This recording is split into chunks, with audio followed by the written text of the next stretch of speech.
Sabi na ito si Duterte loko-loko. Gago. Kung loko-loko ako, ikaw na sana ang na-presidente, hindi ako.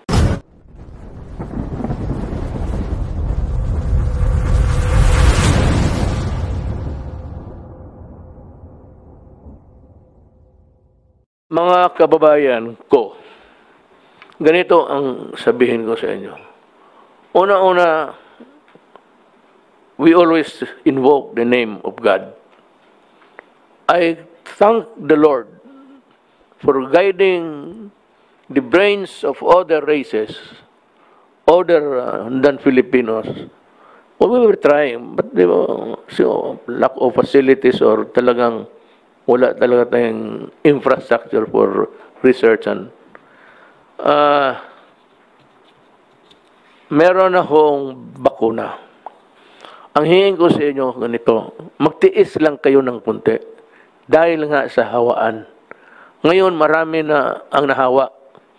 It's because yung iba, ayaw ninyong magpapigil.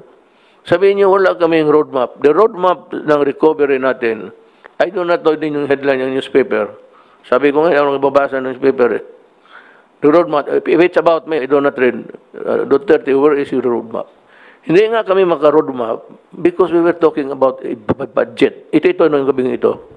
Hindi kami makaano ng, I could not have uttered a single sentence about roadmap to recovery. Kasi ang una talaga diyan, ang medicine. Now, sa mayroon na, except for the authorization, yung i-distribute na, at yung final approval, distribute na sa mga opisina nila dito, Pfizer, Moderna, for the public. I promise you, by the grace of God, I hope by December, we would be back to normal. Huwag ninyo yung new normal. Kasi sabi ko nga noon, pag umpisa natin, hintayin lang natin yung vaccine. Hintayin lang ho ninyo. By December, kung makatiis kayo, kasi kung lalabas rin kayo, matamaan kayo, patay rin eh. Ang mayroon ng, kasasabi ko nga, kaya ako saludo talaga ako sa Chinese. Kaya iba dyan, sige kayo daldal. Ang unang makuha nga natin siguro from China, Sinovac, China, Phase 3, emergency authorization, pati approval. Sinopharm, China, sa Wuhan pa, doon galing yung so this say. Sinopharm, Beijing, Moderna, nasa stage 4 na sila. Pfizer, Biotech, CanSino, Biological, China, sa third, Shifi, China, Innovia, Novavax, Johnson & Johnson, the Merck, first stage pa lang. Next month, meron ng ma-release sa ibang kon. Ang mapabubuti lang nito, to our credit, is that we have remained friendly with China. And China was able to guarantee, sabi nila dito sa akin, that the Philippines would, ito basahin ko na lang, Chinese Embassy, China, to give priority to the Philippines once the COVID-19 vaccine is successfully developed, said spokesperson Wang Wenbin at the regular press conference on July 28, 2020. July 28, sinabi niyan. The Philippines is a friendly, close neighbor to China. Since the outbreak of COVID-19, the two countries have been standing together with mutual assistance, turning epidemic cooperation to a new highlight in Blatter. Nangako sila na may priority tayo. Ang the first three, China ang nanguna eh. Moderna pati yung Oxford AstraZeneca. It's a American British average. Now, ito ngayon. Balik tayo sa mabutit, nandyan, dito yung cabinet. Magtanong sila, mabigyan ba kami, Mayor? Ito ang i-guarantee ko. Ang listahan ng mga tao na makatanggap ng pera noon sa hirap, ang una, ang nagbibigyan ng assistance, yun ang kategory natin. Ang mauna, yung walang-wala. At saka, of course, those in the hospital, mga hospitals. Yung mga sick na, or dying. Ang una talaga yung mga tao sa listahan na tumatanggap ng assistance sa gobyerno. Ngayon, pangalawa, yung middle income. Libre to, hindi ko ito pagbili. Yung third, kagaya mo, Bong Wendell, Sani, ikaw, General Lorenzana, General Anyo, ikaw ma'am, ako nang yung para akin hatiin natin. Bigyan kita. Wendell is not so rich. Lalo itong mga military na ito, pobre ito. Mauna rin kayo. And also, my military and my police. Because I need a strong backbone. The backbone of my administration is the uniform personnel of government. Yung mga mayaman, huwag na ninyo akong isipin kasi hindi ako nag-iisip sa inyo. Sorry na lang. Kayo kung maka-afford, pag nakita ka na nagpapakuna ka dyan ng libre, tsaka may mga tao na gusto ko injeksyonan uli ng COVID-19, dagdagan ko pa yung kagaw sa katawan. Ano bang kagaw sa Tagalog? Germs. Kagaw sa Bisaya. Kamu mga suburbiyo mo.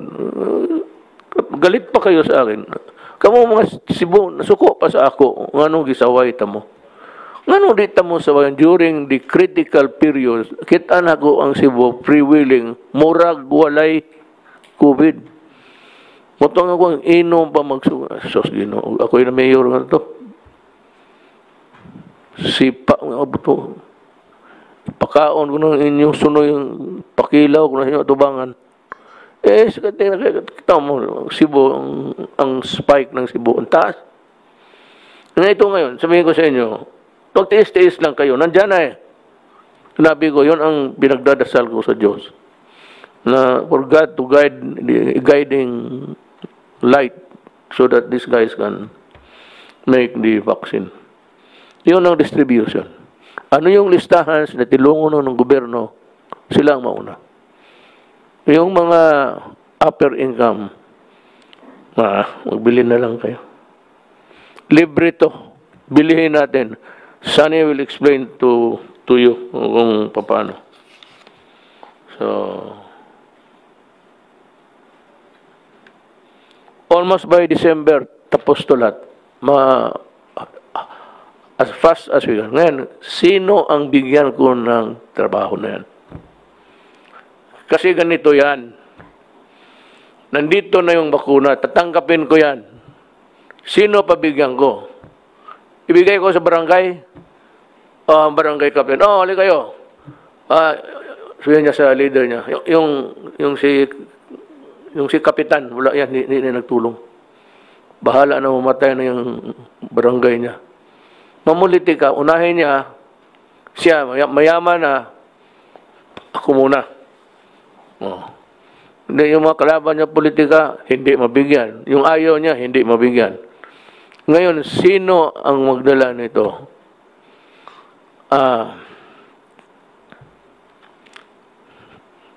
Military. Military lang. Bahala na. I'm asking the armed forces, I'm asking General Lozana. Kayo man din ang there's the setup. May task force tayo. But the implementing arm, military. Punta lang kayo sa, really, I suggest that the military assign so many of these soldiers at policemen. Punta lang kayo ng ospital, may mga military doon, punta lang kayo ng police station, mga police, pakinggan niyo mabuti ha. Ayaw ko nang magka-atraso kayo dito. Ngayon nagka-atraso, nagkamali, kulong talaga yun. Punta kayo sa police, Puriculture Center. Pero military ang tusok-tusok sa iyo. Yung kalaban ko, sabihin ko sa military, do not use the needle. Bayonet ang gamitin mo. Lalo, mga drug pusher, drug addict, I will not waste my... Ibigay ko na lang yan doon sa ibang lugar na pobre rin. Hindi ko mga drug pusher, wala kayo. May listahan yung ano dyan. Hayaan mo.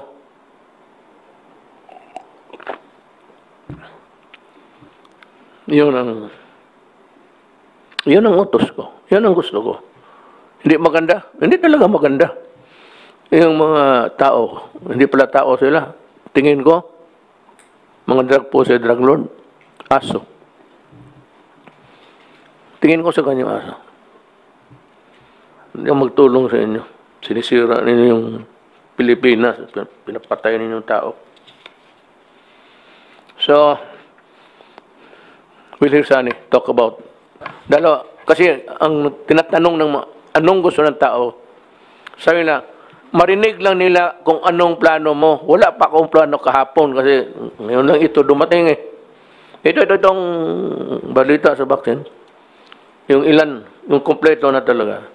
So Sunny will talk about it, where to get the money and how to go about going out of post-COVID Philippines. By December, I suppose. Sunny, can you? Oh, thank you. May balita ko ngayon na in advanced development na yung mga bakuna, the inoculation. So, as you mentioned tatlong pharma companies from China at saka one from Britain at saka isang from the US, di ba? Are already on the third stage. At mukhang this might be approved by their FDA by around December or October. October the trials will finish daw. And so before December, most likely ma-approve na po yung ng mga FDA nila, yung Food and Drug Administration. So when that happens, ang Department of Health ang mamili kung anong tamang bakunang bibilhin. Okay. Ngayon, may financing plan ako kami dyan. Ang estimate ng Department of Health, we will need to vaccinate for free a minimum of 20 million people. Diba? So I don't know if it's one vaccine or two shots. Two shots though. So we need 40 million vaccines.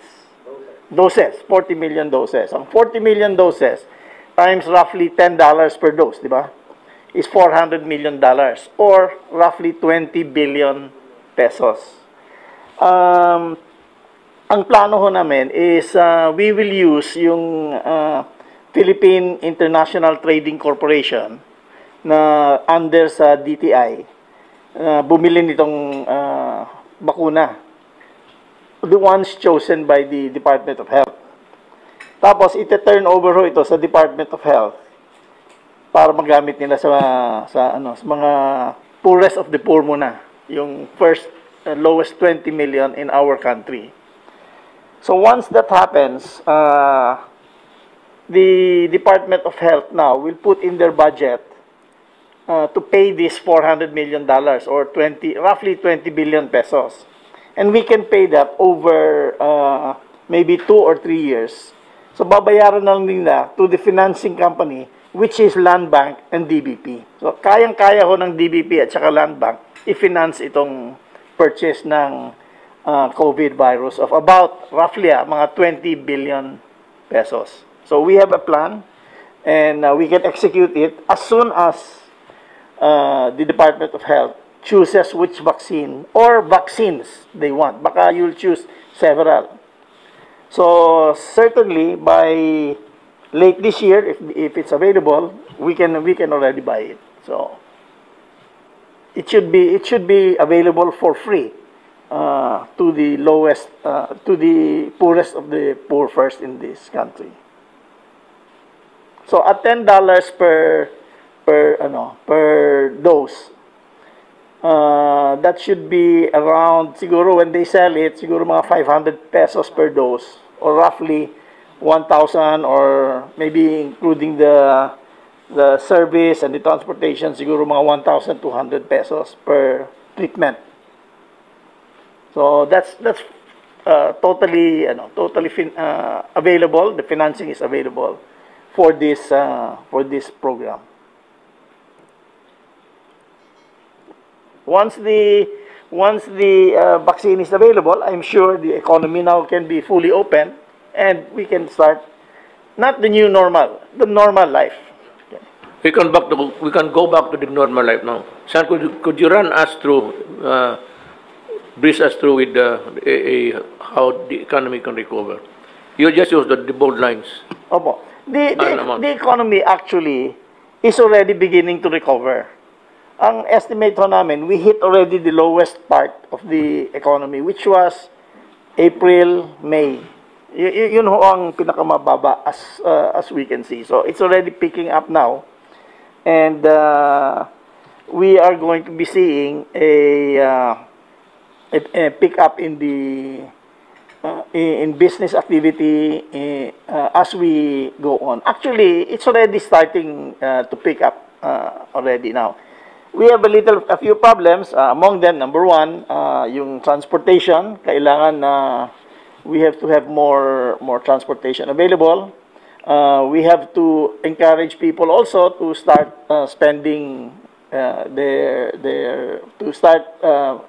spending money so that the economy can start picking up. In the meantime wala ho tayong problema sa liquidity. In other words, may pera. People are not short, the economy is not short of money. Number one. Number two, the inflation is relatively low. It's within our target.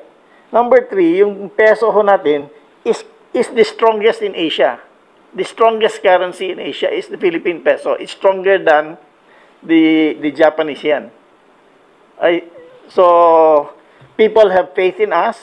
We are able also to finance it by borrowing locally at saka borrowing internationally. So we're in good shape to take this to overcome this crisis. Alam mo,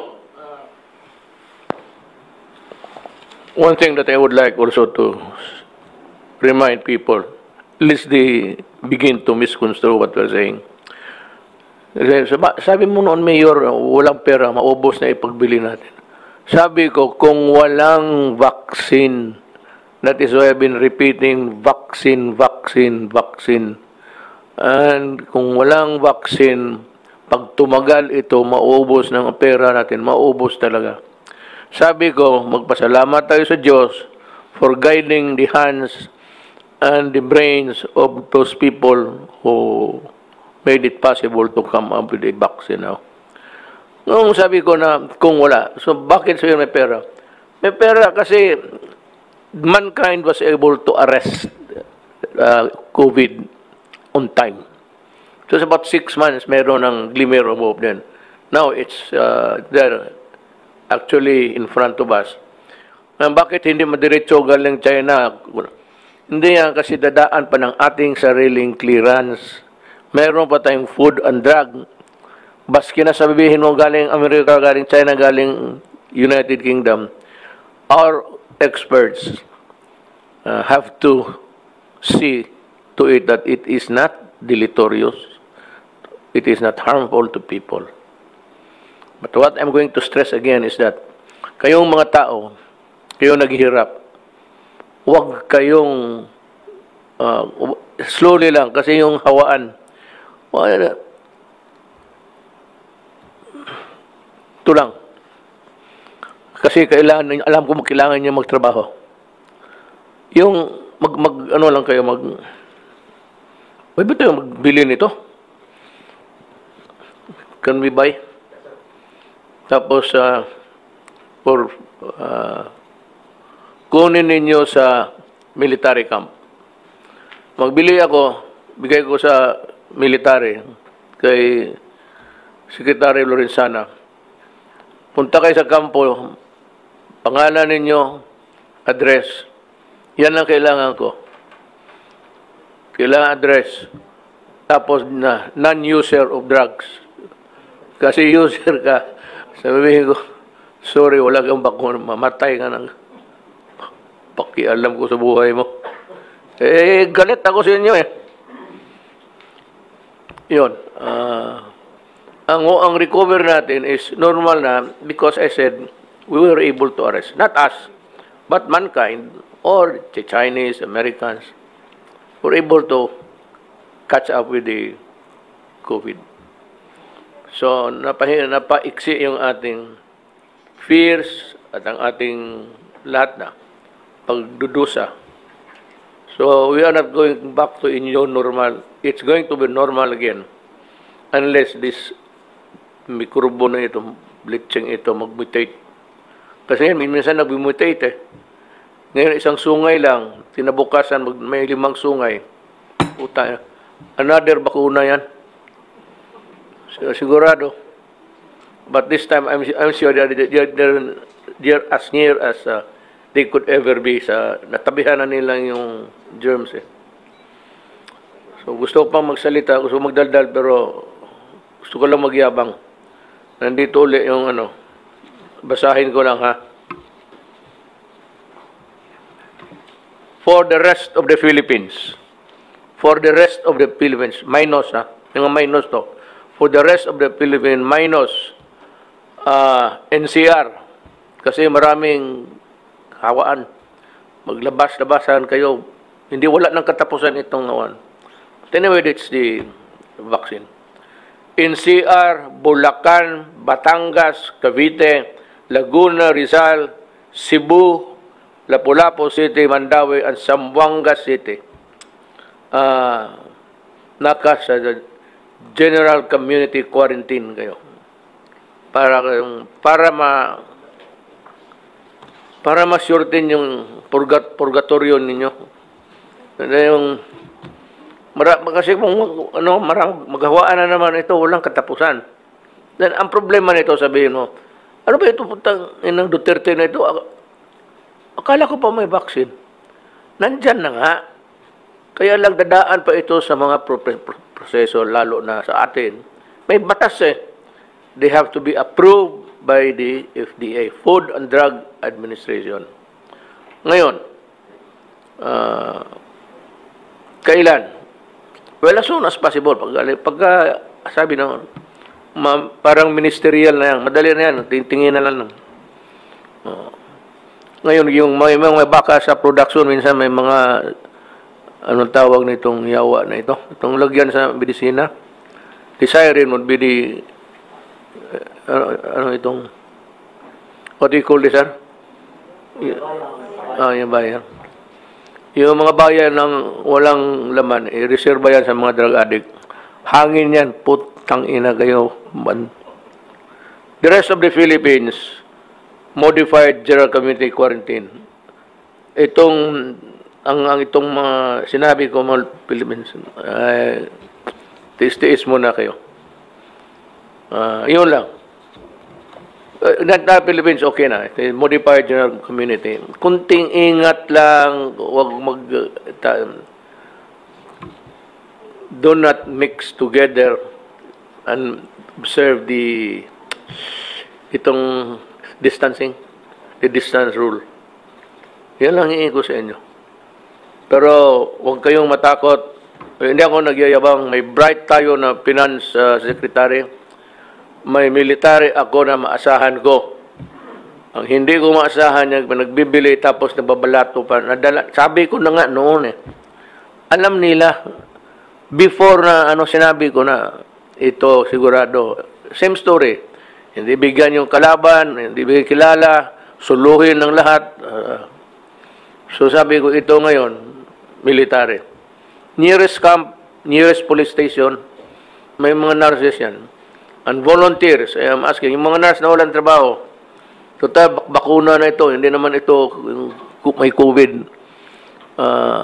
Basta mag-mask lang kayo. And of course, gloves. And ito, titignan mo itong binigay na, tignan mo ha, pag ginanong ko, alcohol. Yan. Kaya ako, kanina pa ako, sige, naglalaro ako, nag-enjoy ako, nag-sprout eh. Yung nanonood sa atin, alam nila, kanina pa ako, gano'n. Pero, hindi, sabi na ito si Duterte, loko-loko. Gago. Kung loko-loko ako, ikaw na sana ang na-presidente, hindi ako.